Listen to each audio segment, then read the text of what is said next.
For those meeting you for the first time, who is Judi Weaver in your own words? That's a great question. One I ask myself, I think, on a regular basis, because I think it changes with every single day and the spiritual journey that we're on. I'm Reverend Dr. Judi Weaver. I'm a spiritual trans-channel medium, shamanic practitioner, crystallite healer, and what that means is that I follow spirit. I follow the call of wherever it's taking me to, and I can assure you it's always evolving and changing. And I continue to follow that path and wherever it guides me to. I love education, and I love to be able to receive the education because it helps me understand what I do and why I do. Not teaching me how to, but how to tap in more clearly into my own insights and intuition and what my guides and angels are telling me, and to be able to do it when I want to with greater accuracy. How did your spiritual journey begin? Was there a moment that you knew this was your calling? Again, I can look back throughout my life now and I can say, oh, I always had things, but I didn't realize what we have. We never know what we really have. That's the part that's so interesting about this journey, because we have all of these incredible gifts and talents, but we don't realize that they're unique and that we are special within that uniqueness. But for me, I think the big call out was when I was about 30 years old and I was living in Connecticut at the time, and my father had been diagnosed with cancer, a very large tumor that had burst through his intestines, and he'd been given 3 months to live. Now, I'd always been a person of faith. I'd lived in Florida my teen years, so Southern Baptist was my primary religion. Went to bed, normal night, sat straight up in bed and very clearly heard, you've got to go to Florida and do a healing on your father. I looked around the room and I'm like, who said that? And I didn't even know what was going on. This was such a shock. And then the other part is, but wait a minute, God, Dad's an atheist. And so this was such a huge push for me because, first of all, my faith was Southern Baptist. So this was not something that was okay in my world. But it was very clear. It was very adamant. It was very strong. And like a lot of light workers, we have to learn our lessons early in life. And so we end up with more challenging childhoods. And so there was a lot of alcohol. There was a lot of abuse. And so then it's like, hey, Dad, God said I need to come to Florida to do a healing on you. That was really difficult, and I will tell you flat out, I chickened out. Hey, Mom. But anyway, when you're faced with death, you're open to new opportunities, new ideas, new thoughts and processes. But I can assure you, I prayed long and hard about what I was supposed to do, how I was supposed to do this, and how it was going to unfold. And I was given very specific instructions, and I knew I needed some anointing oil. I was going to church, a Northern Congregational Church, been going there for a long time, in the choir, the whole bit, and I go to church on Sunday, and there's my pastor, and I said, well, do you have any anointing oil? He says, what for? I got to go to Florida and do a healing on my father. And he looks at me, he's like, when are you going? Tomorrow morning, in my office. He marches me in my office. There's like 200 people there. They're all coming to church. He sits me down like, Judi, what are you doing? Like I said, he's known me for 10 years. This was so out of the realm of what I ever had portrayed or had conversations. And I said, I have to go to Florida and do a healing on my father, and I need anointing oil. And so then we talked for a few minutes, and he says, well, you could say this. And I said, yeah, I got that. He says, you could do that. And I said, yeah, I got that. After the third time, he looked at me and he said, who told you how to do this? I said, God did. He said, a good thing we're working for the same guy. And he gave me some anointing oil from Jerusalem to take with me. We all got together as a family, and we did this prayer around my father, and we did this healing energy. I'm not saying he didn't continue with medical science, because he did, but that prayer, that ceremony, that changed our family. He became a man of faith and lived another 9 years. So it's never about what is expected, it's about doing what's being asked of us without knowing the end results, because Spirit knows so much more than we do, and they have so much more faith in us than we ever have in ourselves. So that's why they only give us the 1 or 2 steps ahead. They don't want us to feel like we have to jump off the cliff. They're like, no, we're going to guide you on a brilliant journey. What types of spiritual work do you offer, and who do you love serving most?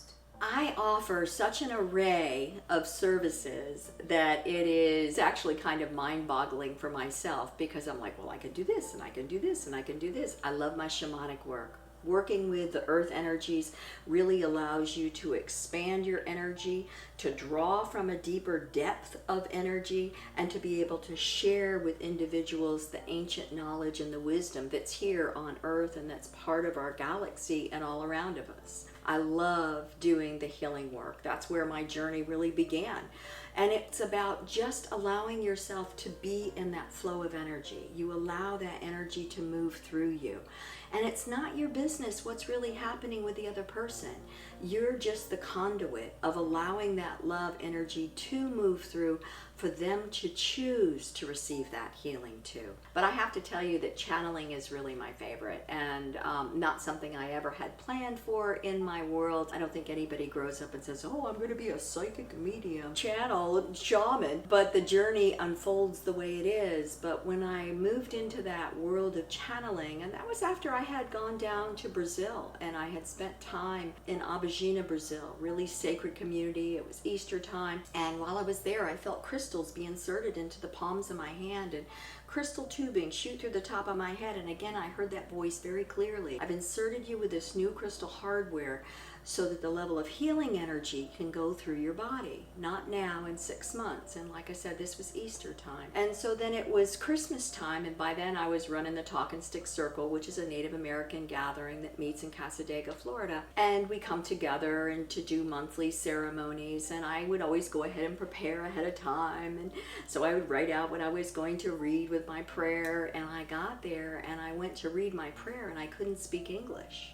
And that was when Chief White Eagle stepped in. And it's not that I didn't know what channeling was, because I'd already been working in a spiritualist church for about 6-7 years, been doing healings all the time. We had all kinds of channels come through. But it was not something that I ever was studying and or that I thought would be a part of my life. But it just slid in.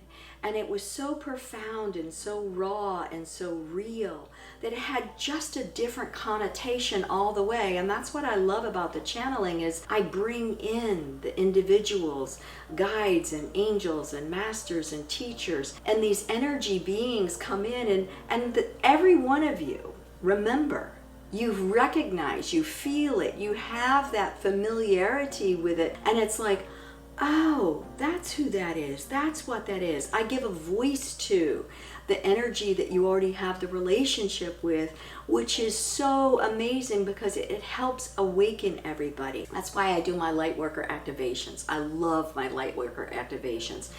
It's just helping you engage and activate into what's already within you, but so that you can choose to.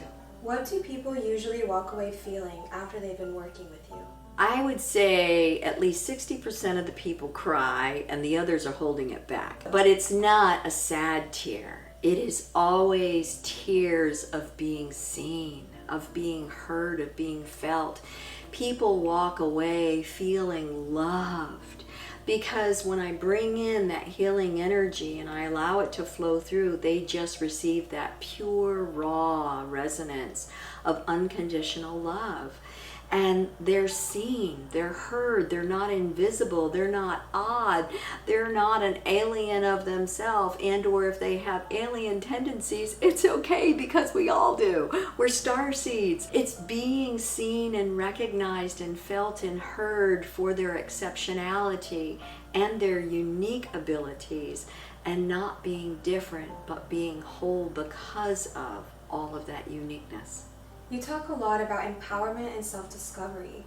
Why are these themes so important to you? Oh, I love that, because it is. When we are on this journey, when we are here in our bodies, it's about each of us working with our souls, understanding our souls. We are empowering our souls, and the way to empower our souls is within that resonance of discovery of self. We limit ourselves all the time. We have learned all kinds of different rules and regulations that we're supposed to fall within, and how we're supposed to act and behave. And some of that is preconceived. Even within ourselves, we'll end up berating ourselves over and over. But that self-discovery, really moving into that space of knowing who you are, asking the questions, what do I like? What brings me joy? What is that sparkle and that delight within me? It's allowing yourself to have a voice for yourself, to have your own thoughts, and giving yourself permission to feel and to recognize those feelings, and then to really begin to like and love yourself, honoring all of you for who you are and helping you to really discover what that is too. If someone is new to this path and feeling curious, what's the best way for them to start connecting with you? Again, I think the first thing that you need to know is that your guides and angels are always going to guide you to your different mentors, that next person that's going to be in your life. And you need to be able to feel that. You have this wonderful little anemone that's right here. That's always, your gut feeling. And it's paying attention to what that feels like and resonates with you.